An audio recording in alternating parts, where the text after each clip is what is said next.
Hi there. Thanks so much for joining me today for the latest episode of Impact Real Estate Investing. My guest today is Brandon Dennison, a young creative powerhouse working to bring an economy to mid-Appalachia.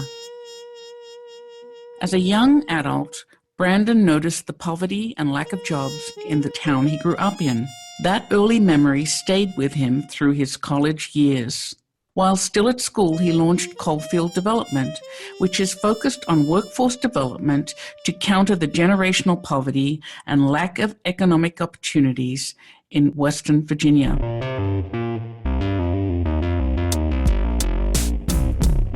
While workforce development is the center of Brandon's focus, that has also spilled over into creative, sustainable, and community-centric real estate development.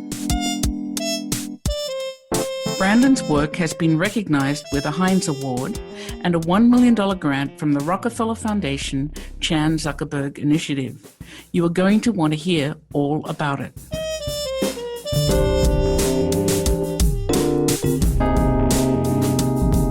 Be sure to go to evepicker.com to find out more about Brandon on the show notes page for this episode. And be sure to sign up for my newsletter so you can access information about impact real estate investing and get the latest news about the exciting projects on my crowdfunding platform, Small Change.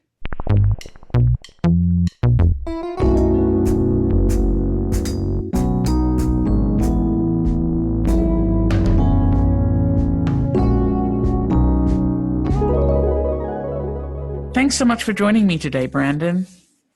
Happy to be here. Thanks for having me. So we are rebuilding the Appalachian economy from the ground up. That statement is front and center on the homepage of Coalfield Development, the organization you founded and lead. I'd love you to tell me exactly what that means. Well, it is a bold statement. There's no doubt about that. And we are trying to model and pioneer what a whole new and better and fairer and more sustainable economy can look like for our region. This is a region that's been over-dependent on coal for far too long, and that over-dependence has left us economically vulnerable. It's also left our environment in a difficult situation, not as clean as it should be, and it's ultimately hurt the fabric of our societies and our communities, as you can see with the growing opioid and addiction crisis that we're in. So at Coalfield, we know that we can't reemploy every single unemployed person that's out there in Appalachia, but we can model what a newer and better way of doing things can look like. So, what does that modeling look like? Have you developed programs? What are you working on? Yeah, so we incubate mostly from scratch, but also in partnership with other entrepreneurs. We incubate what we call social enterprises. These are business models that blend the compassion of the nonprofit world with the efficiencies of the for-profit world. And the enterprises are in new sectors of the economy where we can innovate and show what a more sustainable economy can look like. So, for example, we've helped start the first solar installation company in Southern West Virginia. We have an organic agriculture company. We make T-shirts out of recycled plastics. We make wood furniture out of reclaimed lumber from dilapidated buildings. So very innovative businesses.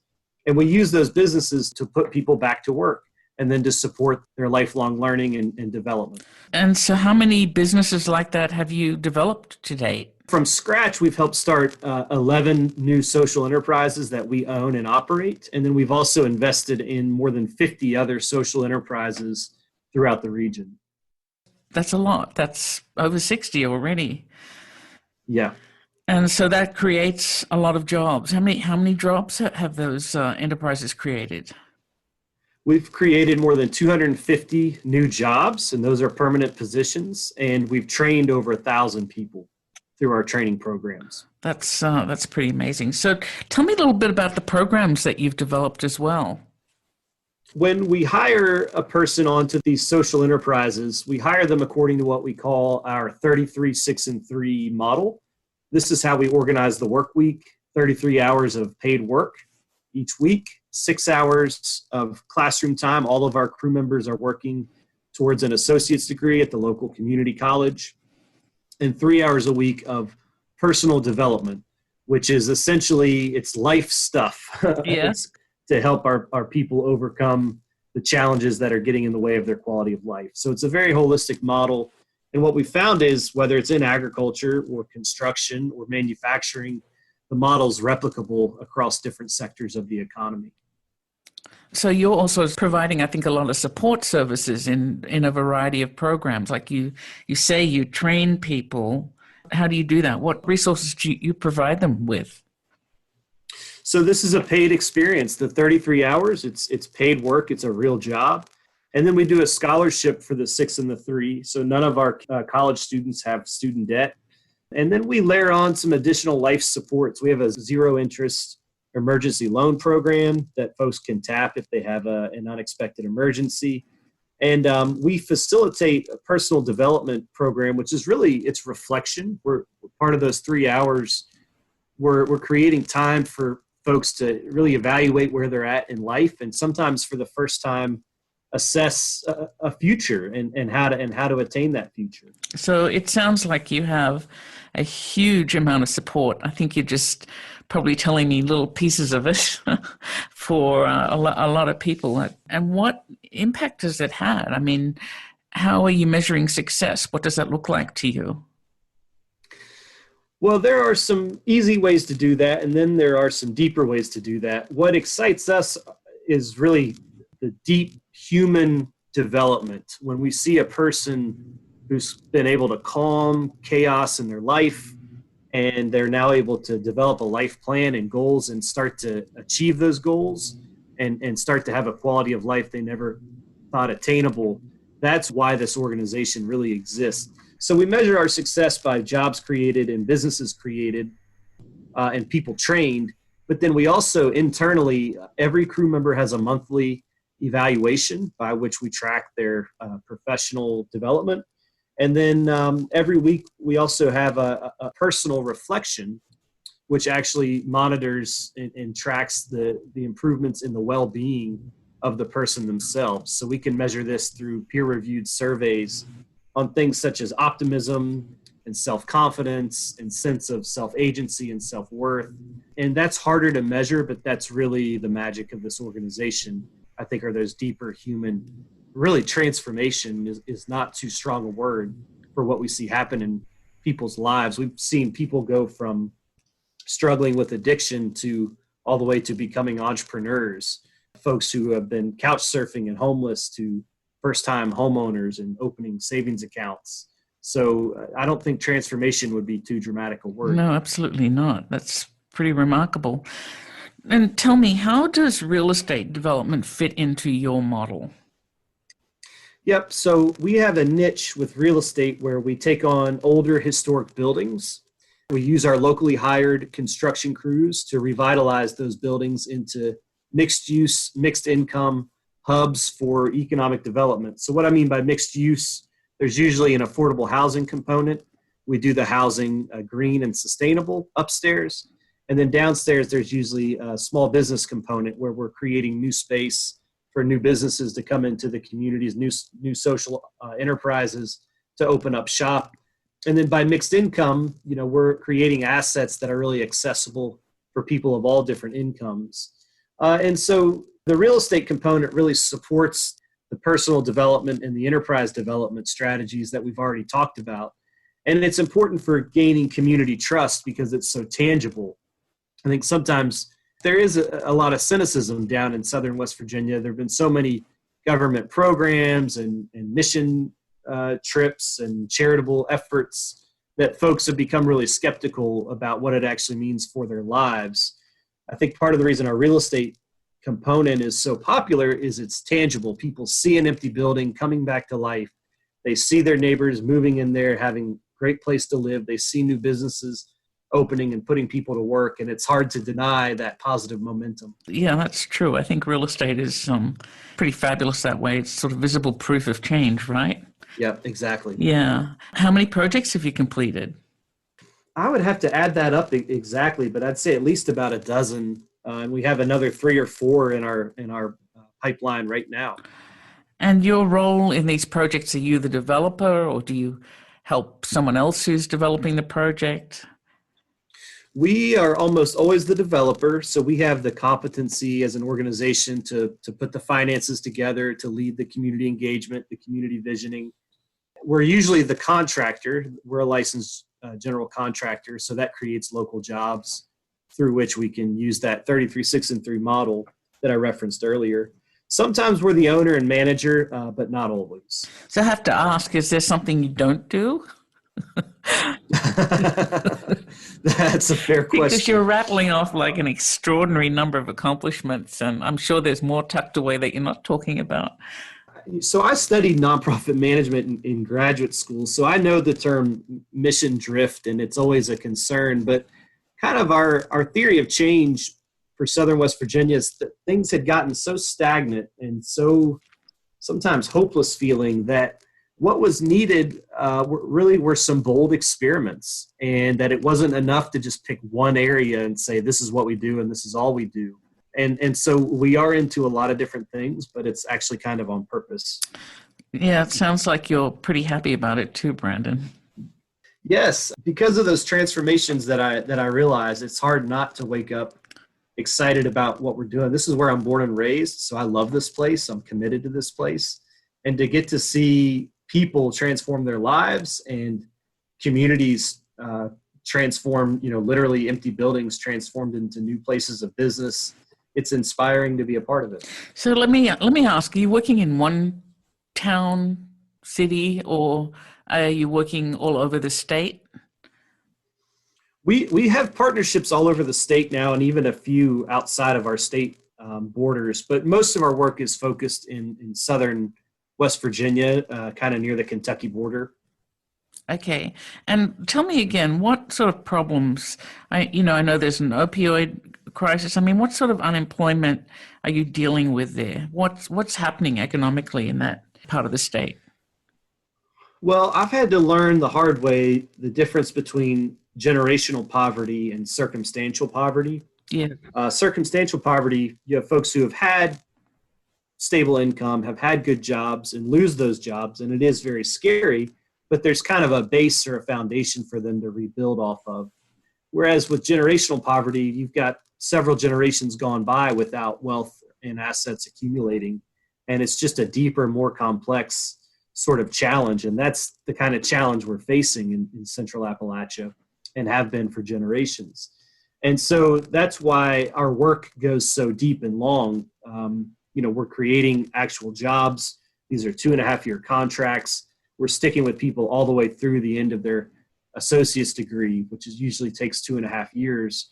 So it's more expensive. It takes longer, but it's what's required given the complex generational challenges we're staring down. What is unemployment like there? Unemployment it's always above the national average, but what actually stresses me out even more is the labor participation rate. Unemployment measures people who are out of the workforce but are actively trying to get back into it. Right. Whereas labor participation, that measures the number of folks who are trying to be in the workforce versus those who have totally given up. And we have a lot of counties where less than 50% of the working age population is actively in the workforce. And that's frightening. Yeah, you can't build a modern, healthy economy with a number like that. No. So then what is your and your organization's long-term goal? What do you hope things will look like in 10 years? This is why we're so committed to starting new businesses ourselves. It's not enough to just train a workforce for the businesses that exist, because there's just not enough economic activity happening right now to really build an economy for the future. And so this is why the startup component of our work is so important. Yes. So out of everything you've done, what do you think's been most successful, and perhaps what's been least successful? Well, one of our social enterprises was a coffee shop in a small town in southern West Virginia that we were very proud of. It was in a formerly vacant building. It was a beautiful project. It filled a need and a gap that wasn't being met in the community. The idea for the coffee shop came out of community charrettes, but ultimately the coffee shop, it just didn't make it financially. And I think what that reinforced for me, retail businesses are going to struggle until we've rebuilt that economy to have outside investment coming in, to have businesses like manufacturers or construction companies that really generate a multiplier effect. It's going to be tough for retailer type businesses to take hold. So it was so sad to close the coffee shop, but we learned so much from that. And on the success side, I mean, I think of the human beings whose lives have transformed, the 250 new jobs that we've created. And ultimately, what those people as part of social enterprises have achieved is they've modeled what a whole new and better economy can look like, especially if you think about that solar company. Yes. To think that we've grown a solar installation company, it's totally for profit now, no grant money needed. And we did that right in the heart of coal country. It's pretty bold accomplishment. That's pretty bold, yeah. Just going back to real estate a little bit. Sure. I've done this sort of real estate project myself, and I'm wondering how you fund your projects. It's always a mix. We never like to do a project that can't sustain at least some debt. You know, we feel like if it has to be 100% grant funded, that's probably not a good sign that it's viable. And yet, in our distressed communities, to expect a property to handle 100% debt service is not fair either. I don't think you can expect that in too many places anymore. So, especially if you're trying to build affordable housing where, you know, affordability depends on keeping debt down. So it's very tough. Yeah. So we almost always have a bank loan that anywhere between 10 to 20% of the project, sometimes more. And then we fundraise. And for the housing piece, the Federal Home Loan Bank of Pittsburgh has been a fantastic funding partner for us. And on the commercial side, we've had some good luck with the United States Economic Development Administration. Okay. Creeping up to 40% would be a good thing, right? Yeah. Yeah, I think even in Pittsburgh, projects that are in underserved neighborhoods typically need maybe 40% of subsidy. And the market's gotten pretty strong here. So it's very difficult. What you're doing is very, very difficult. And what role does the community around you play in the funding of these projects? Part of the problem with the generational breakdowns that I was referencing earlier, that means there's not been an accumulation of wealth over the generations. And so we do not have a philanthropic base like what many urban areas have. Right. Our local community foundation can really only do grants of 5,000 to 10,000 a pop. One in Charleston that can do a little bit better. So we are really forced to look to the public sector for funding help, and we're forced to look outside of our region for folks who understand the oppression and the divestment that's happened here and are willing to help us try and rebuild a stronger base. Yes. So that brings me to the question, you know, I have an equity crowdfunding platform. Do you think that could play a role in building communities for everyone where you work? I think so. I think it's a brilliant model. And I think, you know, to answer your question more directly from before about the role of the community, what makes our projects really go is the sense of community ownership. So we start every project with multiple community town halls and charrettes, and the community members actually sit down with the architects and help design these projects. So we oftentimes, even though Coalfield is technically the owner or the developer, there's this wide sense of connection and ownership to these buildings from community members themselves. And so I think that sort of approach that we take might very well make us a good fit for your crowdfunding approach. What community engagement tools have you used that have worked best? We used to start with a charrette right out of the gate. We realized the charrettes go better when there's more knowledge built up of the history of the building and what's possible and what's not given the funding sources. So we start with a town hall, sometimes 2 or 3, just to build the awareness of the history of the building and the funding sources at play.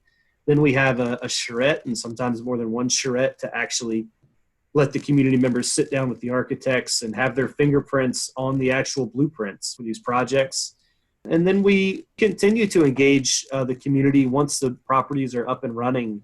We hire local community members to staff these facilities, and we continue to lead community engagement efforts well into the future operations of the buildings. So community engagement from beginning to end, right? Yeah, absolutely. Going back to you, I'm just wondering what your background has been that's led you down this path, creating this pretty amazing organization.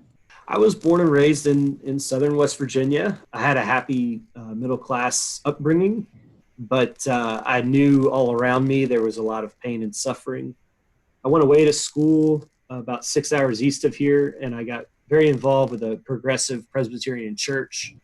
I led the youth group, and I would take the group on service trips all over, mainly to learn and to do a little bit of service. And I had some amazing experiences, but everywhere I went, I felt like where I belonged was back home in my own backyard because I knew that's where I could probably have the biggest impact. I understood that place the most. And then the very last service trip I led was to Mingo County, right back in southern West Virginia. And we had this experience where we were doing service work on a house, and these two young guys approached us, and they had tool belts slung over their shoulders, and they asked us if we had work available. And I explained we were volunteers, and they went on their way, and it was just a brief interaction. But I felt like that brief moment really summed up the situation in southern West Virginia, which is we have people who want to work and want to learn and want to be a part of something, but our economy's stagnated so badly that there's nowhere for that gumption to really be applied. So that was the seed that really started me thinking about Coalfield development. And then after that, how did you get it off the ground? I went to graduate school to study nonprofit management with the Indiana University. I knew that I wanted to move back home, but Indiana had a great program. And while I was there, the business school actually was helping start this new program in social entrepreneurship. And that was a phrase I'd never heard before, but it really caught my attention. The more I learned, the more I felt like here was something different and new and potentially more effective than some of the other public and nonprofit programs that have been tried back home. I had an internship in the summer of 2010 to kind of listen and learn. And then I took the whole second year of graduate school and just threw myself into the business plan for Coalfield development. And then when I was done with school, I moved back in with mom and dad, and they gave me financial cover and shelter to make a try at this thing. Very good. Have you moved out? I have to ask. I did finally make it out. I'm married, and we have 2 boys now. Thank goodness. Your parents are probably saying thank goodness too, right? Yeah, probably so. Probably so. It's kind of like the millennial thing to do. It's a very millennial thing to do. It's been a tough 10 years, right? It has been. So then, do you think socially responsible real estate is necessary in today's development landscape? I think it's critical, and I think it's too often overlooked. We organize our organization by what we call 3 core capabilities. It's the personal professional development, it's the incubating of the social enterprises, and then it's the community-based real estate. And the community-based real estate, in many instances, is what's making the first 2 possible. It can be complex. There's many different funding sources. It takes years for these projects to get pulled off. And so sometimes it's not the easiest, kind of sexiest piece of our work to talk about, but it's a critical component. Yes, yeah. And are there any current trends in real estate development that interest you the most, that you think could be relevant to? Well, I think the American small town is poised for a comeback. Rural has challenges, but I think more and more people are looking for a good quality of life. They're looking for outdoor recreation opportunities and clean air and clean water and peace and quiet, and with some historic buildings. When you think about sustainability, I think historic preservation gets overlooked, but one of the best things we can do to build new housing in a sustainable manner is to preserve our current building stock rather than knock it over and put it all in a landfill. So I think the future of the market might be good for rural small towns. I hope so. Yeah, I think you're probably right. I was in Australia recently, and I traveled to Hobart, which is in Tasmania, to the south of it. And it was fascinating because Melbourne is the closest city to the north, and it's one of the most expensive cities in the world and growing really, really quickly. But it was this tiny little city. I hesitate to call it a city. It's very small, and it had really had a huge influx of young people who were experimenting and building businesses in exactly the way you've described, just trying to kind of build up a new place for themselves where they could afford it. It was pretty dramatic. Very cool. Yeah, very cool. Very cool. Yeah. I think that's the future. Yeah, I think, people have to find their way out of some of our cities which have become just too expensive for most people. How do we think about our cities, towns, and neighborhoods so that we can build better places for everyone? I think historic preservation, again, is a key part of that conversation. I think that mixed use, mixed income projects are important. The reason the mixed income, if you look at affordable housing development in years past, it's taken low income people and shoved them in a corner of the city and kind of consolidated all the challenges that come with poverty and really cut people out of pathways and avenues and access to opportunity. The mixed income is important, and the mixed use is important as well, so that we're not just creating affordable housing, but really we're building up communities that include small businesses and recreation opportunities and community engagement opportunities that contribute to a whole quality of life. So I think basically you're saying we should just keep mixing it up, right? I think so. Just mix it up. Well, thank you very, very much for your time. I really enjoyed talking with you, and all the best for this pretty fabulous organization that you've built. This was a great conversation. I love the work that you're doing as well, and hope we can find a way to work together. Absolutely. That was Brandon Dennison of Coalfield Development. Brandon measures success in the lives he helps to transform, from poverty-stricken and jobless to optimistic and confident. Each participant in the 33-6-3 program that he developed works for 33 hours, studies towards an educational degree for 6 hours, and works on personal development for 3 hours each and every week.